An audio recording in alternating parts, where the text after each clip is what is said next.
બોલો, આ છેતરપિંડી કરનારાઓએ રામ મંદિરને ન મૂક્યું. રામ મંદિરના પ્રસાદના નામે જે 4 કરોડ રૂપિયાની જે છેતરપિંડી લોકો સાથે થઈ ગઈ છે. બનાવ એવો છે કે 2024માં જ્યારે રામ મંદિરનો પ્રાણ પ્રતિષ્ઠા મહોત્સવ હતો ત્યારે જે એક વ્યક્તિએ જે ખાદીઓર્ગેનિક.com કરીને એક વેબસાઇટ બનાવી.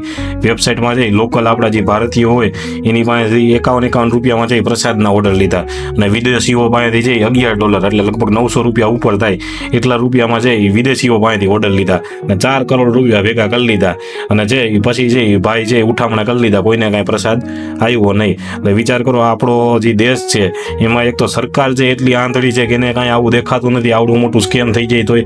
અને જનતા પણ છે એને ખાસ ધ્યાન રાખ્યા જેવી કરી કે ધર્મના નામે છે ગમે એ વેબસાઇટ ઉપરથી ગમે એ વસ્તુ ના ખરીદો, ઓથેન્ટિક હોય તો જ ખરીદો. નકર પછી સરકારને કહો એવી કંઈક જે એડવાઇઝરી જાહેર કરે, એવી કંઈક વેબસાઇટ જાહેર કરે જ્યાંથી જે આપણને ખબર પડે કે કઈ ઓથેન્ટિક વેબસાઇટ છે ને કઈ નહીં.